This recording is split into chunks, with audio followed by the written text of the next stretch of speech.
امام پاک علیہ جدی والے السلام نے خطوط آتے رہے، آپ نے فیصلہ فرمایا تقریباً ایک محتاط اکثر اہل سنت کے مورخین جس پر اتفاق کرتے ہیں کم سے کم ان خطوط کی تعداد 150 بتائی جاتی ہے کہ 150 خطوط جو ہے وہ انہوں نے بھیجے۔ امام پاک نے مکہ شریف سے کوفہ جانے کا ارادہ فرمایا۔ اکابر اصحاب میں سے حضرت سیدنا عبداللہ ابن عباس حبر الامہ رئیس المفسرین جن کو کہتے ہیں، تو انہوں نے جو ہے وہ آ کر کے عرض کیا کہ امام اس وقت روئے زمین پر آپ سے بہتر کوئی نہیں۔ آپ غور فرمائیں، صحابہ میں بھی ابن عباس جیسی ہستی جس کو رسول اللہ نے حبر الامہ اور رئیس المفسرین بنایا ہو، اور جن کے لیے دعا کی ہو کہ اللہ اسے دین کی سمجھ عطا فرما، دین کا تفقہ عطا فرما، وہ کہنے ان کا کہنا یہ مولا حسین آپ جیسی ہستی اس وقت پوری دنیا میں روئے زمین پر کوئی نہیں ہے، آپ سب سے بہتر ہیں۔ اور اس وقت رسول اللہ کے سگا نواسا زمین کے اوپر آپ کے سوا کوئی نہیں ہے، آپ اس امت کا سہارا ہیں، اس امت کا چراغ ہیں، ہمارے لیے مینار نور ہے، ہمارے لیے مرکزوں کا عقیدتوں کا مرکز ہے، آپ نہ جائیں، آپ کو میں نہیں جانے دوں گا۔ امام پاک علیہ جدی والے السلام نے فرمایا لیکن آپ ان کی تحریر دیکھیں، ان کے خطوط دیکھیں، یہ کہتے ہیں اخیر میں یہاں تک کہتے ہیں کہ امام اگر آپ نہ آئے تو ایسا ہو سکتا ہے کہ پھر ہم مجبوراً یزید کی بیعت کریں گے، اور جب اللہ ہم سے پوچھے گا قیامت کے دن تو ہم یہ کہہ دیں گے مولا ہم تو دین بچانے کے لیے تیرے نبی کے نواسے کو پکارتے تھے مگر وہ نہ آئے، تو میرے لیے عذر کیا ہوگا؟ تو ایک مشورے پر بات طے کی گئی کہ کوفی جو ہے وہ وعدہ خلافی کرتے ہیں، دھوکے باز ہیں، منافقت رکھتے ہیں اپنی طبیعت کے اندر، تو آپ ایک کام کریں کہ اپنے کسی معتمد خاص کو بھیجیں، وہ جائیں اور حالات کا جائزہ لے کر کے آپ کو بتائیں۔ تو امام پاک اعلیٰ جدی والے السلام نے اپنے چچازاد حضرت سیدنا مسلم ابن عقیل رضی اللہ تبارک و تعالیٰ عنہ کا انتخاب فرمایا۔ حضرت مسلم ابن عقیل جو ہے وہ مکہ المکرمہ سے کوفہ کے لیے اپنے 2 شہزادوں کے ساتھ روانہ ہوئے۔ ہماری کتابوں کے اندر ہم اگر صدر الفاضل کی تحقیق پر اعتماد کریں، علامہ ارشد القادری کی تحقیق پر اعتماد کریں، اسی طریقے سے علامہ مومن شبلنجی کی تحقیق پر اعتماد کریں، تو ان جیسے لوگوں نے تذکرہ کیا ہے کہ حضرت امام مسلم رضی اللہ تبارک و تعالیٰ عنہ اپنے 2 شہزادے، ایک کا نام محمد تھا، ایک کا نام ابراہیم تھا، ایک شہزادے 6 سال کے تھے، ایک شہزادے 8 سال کے تھے، ان کو لے کر کے آپ کوفہ روانہ ہوئے۔ کوفہ پہنچے، ایک ہی دن میں بتایا جاتا ہے کہ تقریباً کم و بیش 18,000 لوگوں نے امام پاک امام حسین کے نام پر حضرت امام مسلم کے ہاتھ پر بیعت کی۔ جس دن پہنچے اور بڑا جوش تھا، جذبہ تھا اور بہت لوگ خوش تھے، تو امام پاک امام حسین علیہ جدی والے السلام کے نائب اور نمائندے کی حیثیت سے جب ان کے ہاتھ پر لوگوں نے بیعت کی تو امام بہت خوش ہوئے، اور خوش ہونے کے بعد حضرت سیدنا امام مسلم نے اسی دن خط لکھا کہ امام یہاں تو حالات بڑے سازگار ہیں اور بہت خوبصورت حالات ہیں، ایک ہی دن میں اتنے 1000 لوگوں نے آپ کے نام پر میرے ہاتھ پر بیعت کر لی ہے، آپ جتنی جلدی ہو سکے آ جائیں، حالات بڑے بہتر ہیں۔ ادھر سیدنا امام مسلم کا خط جو ہے وہ کوفہ سے مکہ المکرمہ کی طرف روانہ ہوتا ہے، اور ادھر جو ہے وہ یزید کو اطلاع دی جاتی ہے کہ امام مسلم کوفہ آئے ہیں، اور انہوں نے جب وہ لوگوں کو بیعت کرنا شروع کیے، جوک در جوک جو ہے لوگ ان کے ہاتھ پر امام حسین کے نام پر بیعت کر رہے ہیں، اور وہ تمہاری بیعت کو اہمیت نہیں دے رہے ہیں، تمہاری حکومت کو اہمیت نہیں دے رہے ہیں۔ اس وقت تو کوفہ کے جو گورنر تھے وہ صحابی رسول حضرت نعمان بن بشیر تھے، اور انہوں نے جو ہے وہ حضرت امام مسلم پر کوئی کاروائی تو نہ کی اہل البیت ہونے کی وجہ سے، البتہ انہوں نے اپنی اتنی بات کر دی کہ بھئی اس سے یزید ناراض ہوگا اور وہ انجام ٹھیک نہیں ہوگا، اور بالکل یہ کہہ کر وہ خاموش بیٹھ گئے۔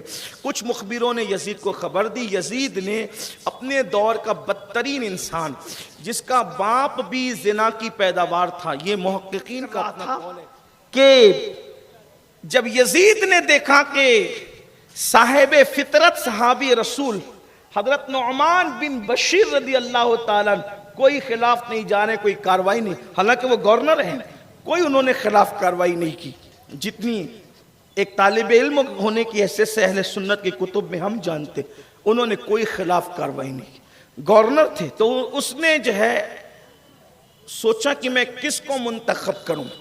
اس کا ایک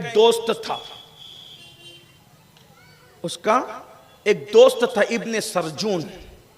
عقد الفرید کے اندر ابن سرجون کا تذکرہ بہت وضاحت کے ساتھ کیا گیا ہے۔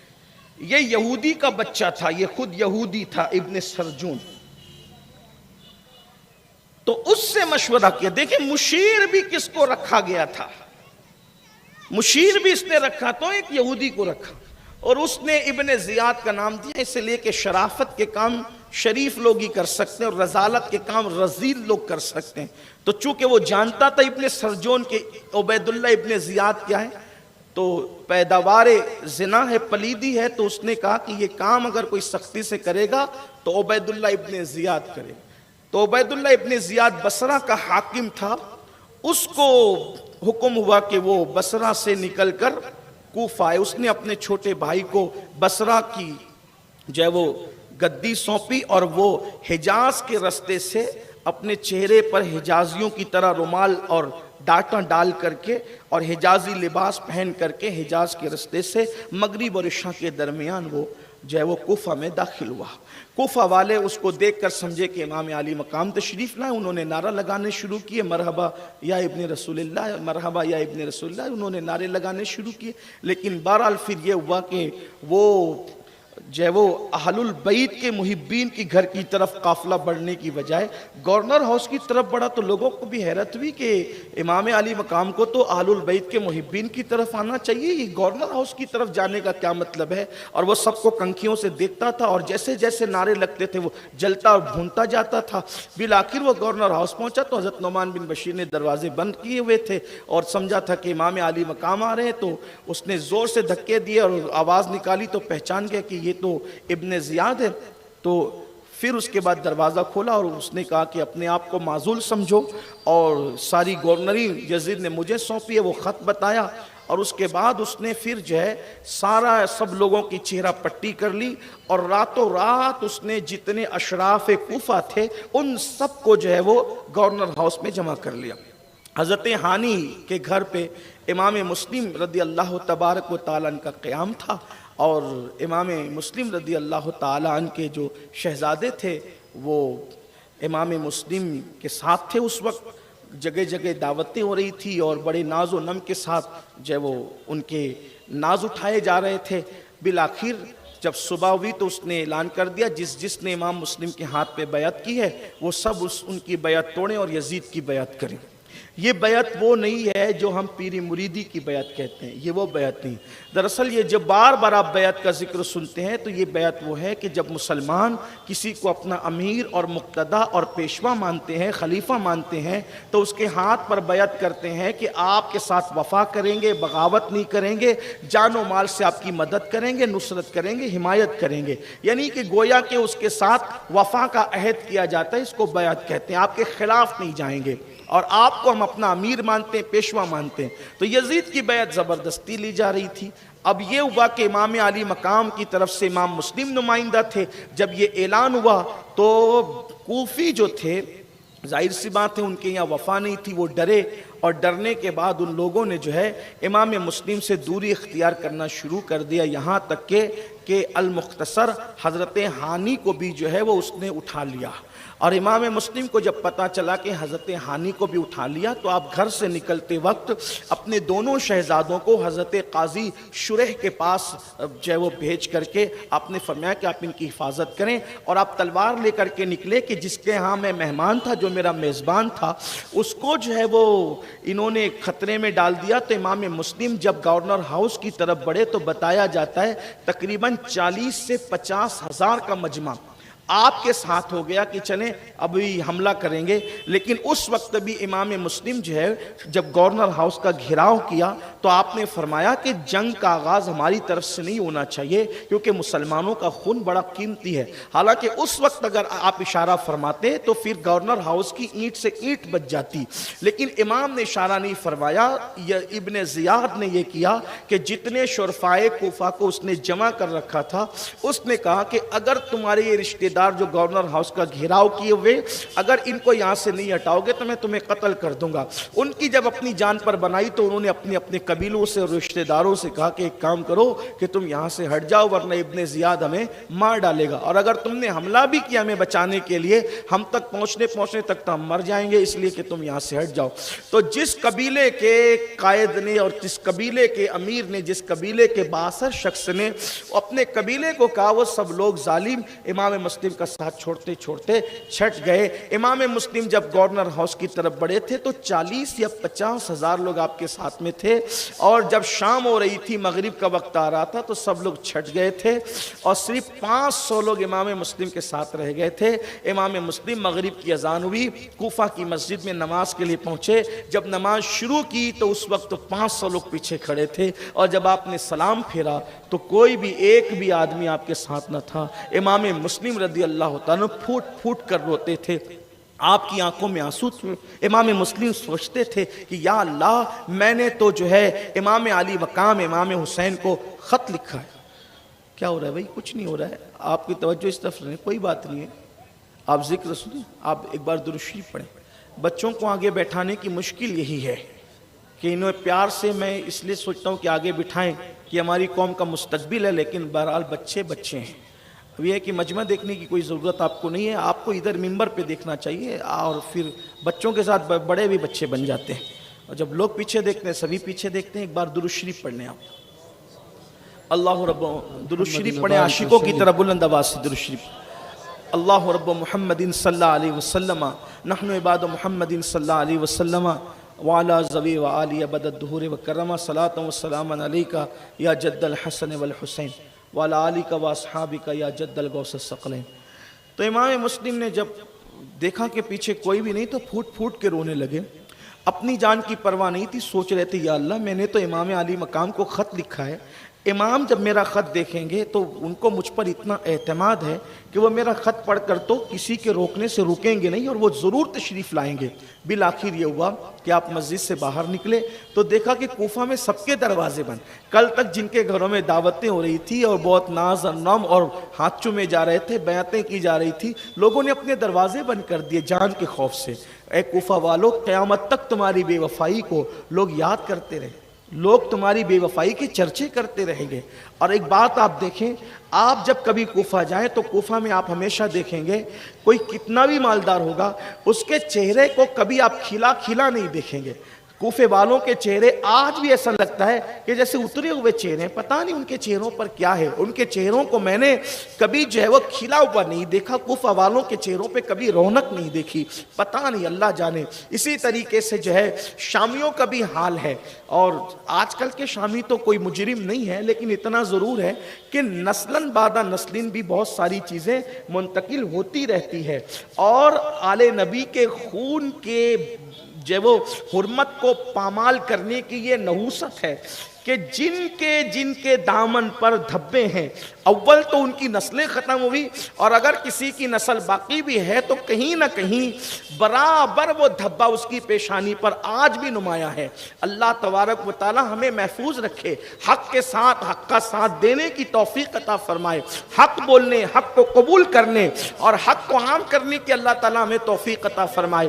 حضرت امام مسلم جو ہے وہ مسجد سے باہر نکلے تو کیا دیکھا؟ لوگوں کے دروازے بند ہیں، ایک دروازہ کھلا ہے بوڑھی عورت کا، اور وہ بھی دروازہ اس نے کسی کے آنے کے لیے نہیں بلکہ اپنے بیٹے کے انتظار میں جو ہے وہ اس نے دروازہ کھلا رکھا ہے۔ امام وہاں جاتے ہیں، پانی کی پیاس لگی ہے، امام مسلم کہتے ہیں بڑی بی سے کیا تم مجھے پانی پلا سکتی ہو؟ اس نے پانی لا کر کے دیا، پانی پی کر کے بیٹھ گئے۔ اس نے کہا اے مسافر، اے اجنبی، آپ کے چہرے کو دیکھ کر لگتا ہے کہ آپ بڑے شریف ہیں، شریف خاندان سے آپ کا تعلق ہے، لیکن آپ پانی طلب کیا، پانی پیجیے اور جائیے، آپ پانی پی کے یہاں بیٹھ کیسے گئے اور کیوں بیٹھے؟ تو امام نے فرمایا مائی یہاں میرا کوئی گھر نہیں، میں اجنبی مسافر یہاں ہوں اور میرا کوئی مکان نہیں ہے، کل تک کہ میں گھر تھا، آج میں بے گھر ہوں اور میرا کوئی مکان نہیں۔ اس نے پہچانا اندھیرے میں، وہ پہچان نہ سکی پہلے، لیکن بعد میں اس نے آپ امام مسلم ہیں؟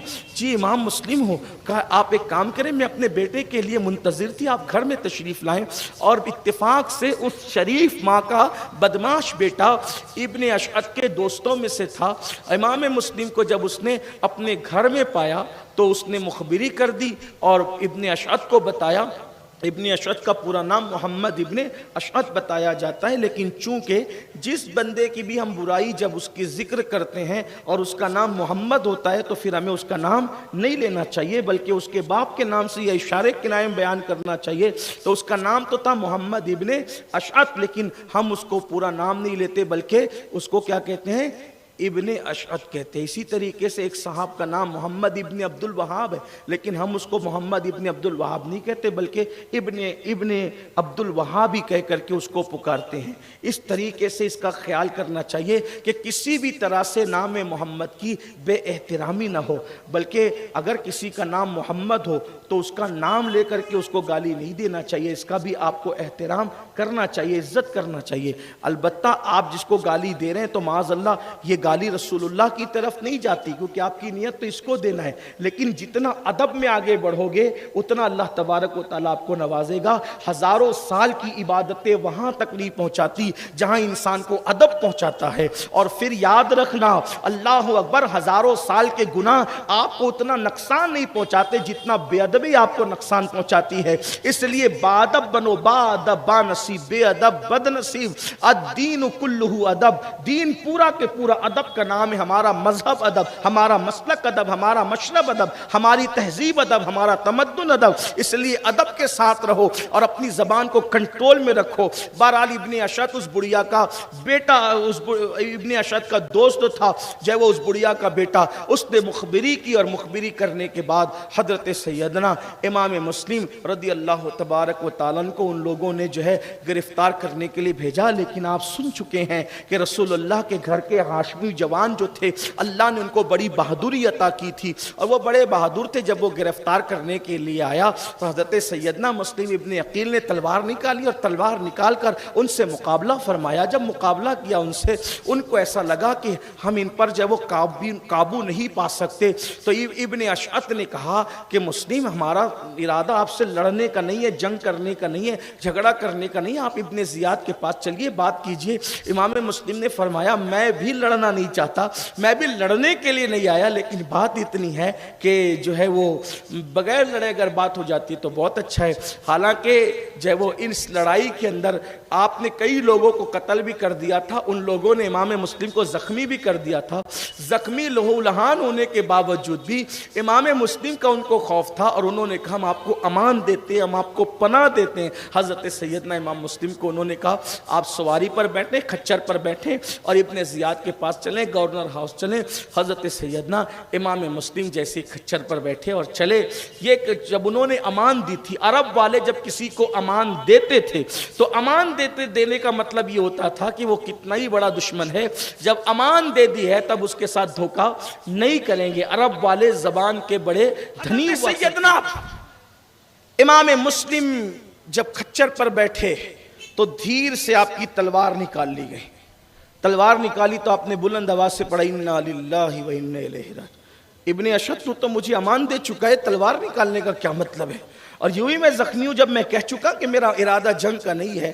البتہ جیسے ہی حضرت سیدنا امام مسلم جو ہے وہ گورنر ہاؤس میں پہنچے تو یزید ابن زیاد فرعون کی طرح تخت پر بیٹھا ہوا تھا۔ امام مسلم جیسی پہنچے تو ٹھنڈے مٹکے کا یعنی ٹھنڈے پانی کا مٹکا بھرا ہوا رکھا تھا، بہت تھک گئے تھے، زخمی تھے، پیاس لگی تھی۔ آپ نے فرمایا کہ پانی جو ہے وہ پلاؤ، تو اس نے پانی نہیں دیا۔